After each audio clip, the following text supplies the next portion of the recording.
Hello. तो भाई आज की वीडियो का सीन कुछ ऐसा है। आज से आपके भाई ने यानी कि मैंने शुरू कर दिया है 75 डेज हार्ड चैलेंज। अब इस चैलेंज के बारे में तो ऑलमोस्ट आप सभी को पता ही होगा कि इस चैलेंज में क्या होता है, हमें क्या करना होता है, क्या नहीं करना होता है। फिलहाल अगर जिसको नहीं पता है तो वो मैं आपको बताऊंगा थोड़ी देर में, लेकिन उससे पहले मुझे एक और इंपॉर्टेंट बात करनी है, जो कुछ ऐसी है कि आखिर मैं ये 75 डेज हार्ड चैलेंज क्यों कर रहा हूँ। तो भाई बहुत से लोग सोच रहे होंगे कि मैं व्यूज के लिए कर रहा हूँ क्योंकि ये चैलेंज बहुत ट्रेंड में था, बट अब आई थिंक ये चैलेंज ट्रेंड में नहीं रहा है, इसलिए मैं व्यूज के लिए तो ये डेफिनेटली नहीं कर रहा हूँ। मैं कर रहा हूँ ये खुद के लिए, खुद की फिजिकल हेल्थ के लिए और खुद की मेंटल हेल्थ के लिए। मतलब मैं भी देखना चाहता हूँ कि यार अगर हम 75 डेज तक किसी रूटीन को फॉलो करते हैं एकदम कंसिस्टेंसी से, तो हमारी बॉडी में, हमारे ब्रेन में आखिर क्या डिफरेंट आता है। तो इसीलिए मतलब मैं स्टार्ट कर रहा हूँ। फिलहाल अब मैं आपको बताता हूँ कि आखिर इस चैलेंज में हमें करना क्या क्या होता है। तो चलो भाई, अब जिसको भी नहीं पता है कि 75 डेज हार्ड चैलेंज में क्या करना होता है, तो अब मैं आपके सारे डाउट क्लियर कर देता हूँ। तो भाई इसमें हमें अपने पूरे दिन में कुछ सिंपल से टास्क पूरे करने होते हैं। जैसे पहला टास्क है कि हमें दिन में 2 बार वर्कआउट करना है। हमारा एक वर्कआउट होना चाहिए इंडोर और एक होना चाहिए आउटडोर। इंडोर वर्कआउट के लिए मैं जिम चला जाता हूँ और आउटडोर वर्कआउट के लिए मैं चाहता हूँ बैडमिंटन खेलने के लिए। और हमारा दूसरा टास्क होता है हमें पूरे दिन में कम से कम 4 लीटर पानी पीना ही होता है। मतलब कैसे भी करके आपको 4 लीटर पानी पीना है, तभी आप ये टास्क पूरा कर पाओगे। और हमारा तीसरा टास्क है हमें अपने पूरे दिन में किसी भी सेल्फ इंप्रूवमेंट बुक के 10 पेजेस पढ़ने हैं, मतलब बुक रीडिंग शुरू करनी है। और चौथा एक और टास्क है जिसे वेस्टर्न कल्चर में तो फॉलो नहीं किया जाता है, बट हमारे इंडिया में फॉलो किया जाता है, जो है ब्रह्मचर्य। तो चलो भाई अपने 75 डेज हार्ड चैलेंज का पहला दिन शुरू करते हैं और चलते हैं जिम। बट आज एक दिक्कत है, आज है संडे, तो आज मैं जिम तो जा नहीं सकता, इसलिए मैंने डिसाइड किया है चलो भाई आज घर में ही वर्कआउट कर लेते हैं अपने एप्स का। पर यार मैं जस्ट अभी सो के उठाऊं और मुझे आ रहा है बहुत ज्यादा आलस। तो सबसे पहले एक काम करते हैं, अपने लिए एक अमेरिकानो बना के लाते हैं, उसके बाद शुरू करते हैं अपना वर्कआउट। ओके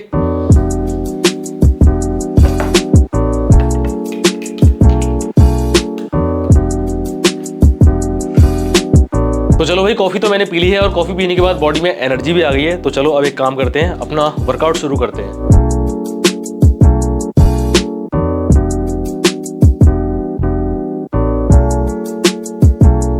चलो भाई, हमारा 45 मिनट का वर्कआउट कंप्लीट हो चुका है। अब हो सकता है आप लोग सोचोगे भाई पसीना तो आया नहीं आपको, तो नहीं दिख रही है, पीछे एसी लगी है, एसी में वर्कआउट कर रहा था मैं, इसकी वजह से पसीना नहीं आया। फिलहाल चलो वर्कआउट खत्म हो गया है, अब अपना काम शुरू करते हैं, नहा के आते हैं, उसके बाद ब्रेकफास्ट करते हैं, फिर चालू करते हैं अपना डे। ठीक है, तो चलो भाई नहाकर तो मैं आ चुका हूँ। अब एक काम करते हैं, सबसे पहले करते हैं ब्रेकफास्ट, उसके बाद शुरू करते हैं हम आज का अपना पूरा दिन। अभी तो फिलहाल मुझे एक काम करना है, जोगिंदर के ऊपर एक वीडियो बना रहा हूँ मैं, तो उसके लिए स्क्रिप्टिंग करनी है मुझे, और स्क्रिप्टिंग करने के बाद शायद 2 घंटे के बाद मैं जाऊँगा अपनी एक क्लास के लिए। फिलहाल अभी एक काम करते हैं, सबसे पहले ब्रेकफास्ट करते हैं और शुरू करते हैं आज का अपना दिन मतलब बोले तो वही अपना स्क्रिप्टिंग का काम शुरू करते हैं। ठीक है, ओके। हाँ जी, तो अभी का सीन कुछ ऐसा है, ब्रेकफास्ट तो मैंने कर लिया है और मैंने आपको बताया था कि मैं एक नई लैंग्वेज सीख रहा हूँ, तो उसी के लिए मैं जा रहा हूँ अपनी क्लास। और मतलब मेरा कुछ फिक्स नहीं है, मैं क्लास कभी भी चले जाता हूँ क्योंकि मैं किसी टीचर से नहीं सीख रहा हूँ। हाँ, जिनसे सीख रहा हूँ फिलहाल तो वो मेरे टीचर ही हैं, बट सीन ऐसा है, वो है मेरी मासी। मैं अपनी मासी से क्लास ले रहा हूँ, इसलिए मैं कभी भी चले जाता हूँ, जब मेरा मन करता है तब चले जाता हूँ मैं। फिलहाल अभी काम करते हैं, फटाफट से जूते पहनते हैं और निकलते हैं अपनी क्लास के लिए। एडिडास, नाइकी, ओनित्सुका टाइगर, सबसे ज्यादा कंफर्टेबल ये शू है। इन दोनों का तो बस नाम है भाई, कि मतलब नाम के उससे बिकते हैं, बिल्कुल कंफर्टेबल शू नहीं है ये, बट ये शू इज वेरी कंफर्टेबल, इसीलिए मैं अपने डेली यूज में पहनता हूँ अपने टाइगर। तो इनको उठाते हैं और पहन के चलते हैं।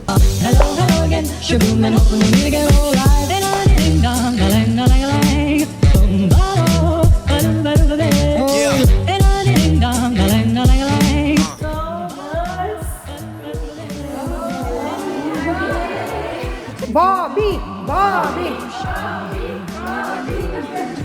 Today we are having a celebrity over here, and all these are your friends. And Bobby, what would you like to see?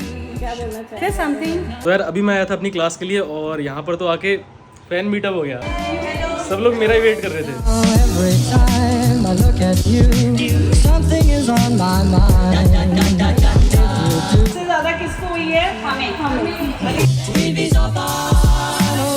तो यार हमारी क्लास तो खत्म हो चुकी है और आप लोग सोच रहे होंगे यार मैं आया तो बाइक में था, बट कार में कैसे आ गया अचानक से। तो सीन ये है, बारिश आ गई थी तो मैंने आंसू को बोला भाई तू कार ले आ और बाइक ले जा, तो वो कार यहाँ पे ड्रॉप कर गया और बाइक ले गया।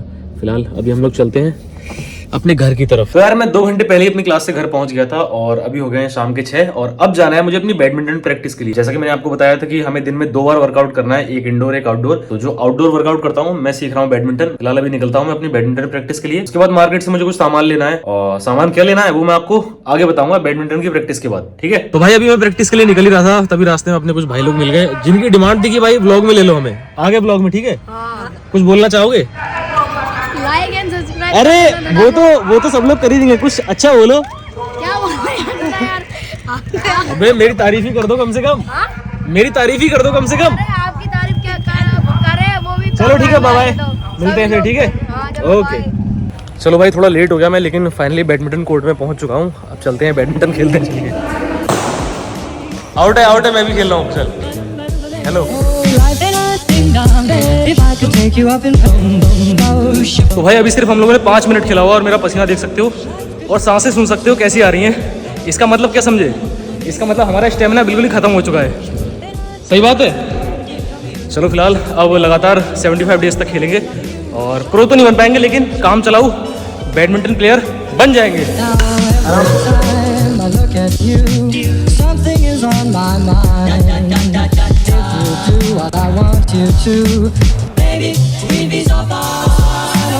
डन हो गया भाई, पहला दिन 75 वार्ड का सारे काम पूरे कर लिए। बस अब एक काम रह गया है, जो है बुक पढ़ना। बुक पढ़ेंगे घर जाके, अभी फिलहाल थक गए बहुत ज़्यादा। So guys our car is parked here and this is the badminton court. भाई आई वाज थिंकिंग कि मैं अभी प्रैक्टिस के बाद जाऊंगा मार्केट, कुछ सामान लाना था मुझे, बट अभी हालत मेरी ऐसी हो गई कि शायद मार्केट नहीं जा पाऊंगा, क्योंकि अगर चला भी जाऊंगा तो पूरी टी शर्ट भीग गई है, पूरा पसीना हो गया, तो अच्छा नहीं लगेगा मार्केट में ऐसे घूमते हुए। तो फिलहाल अभी एक काम करते हैं, अभी मैं घर चलता हूँ और कल चलेंगे, कल होके आएंगे मार्केट। जो भी सामान लाना है मुझे कल लेके आऊँगा, अब तो नहीं जा पाऊँगा।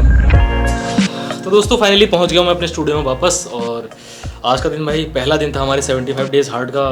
अच्छा गया कह सकते हैं, मतलब पहला दिन तो भाई देखो कह सकते हैं कि अच्छा ही जाता है, कि बंदा ट्राई करता है कि जो उसने टारगेट लिया है उसको कंप्लीट करे। तो फिलहाल आज का टारगेट तो हमारा कंप्लीट हो गया है। बस एक काम रह गया है, जो है एक बुक के 10 पेज पढ़ना, जो कि मैं अभी पढ़ना शुरू करूँगा। मेरे पास एक बुक है थिंक एंड ग्रो रिच, उसको पढ़ूंगा मैं।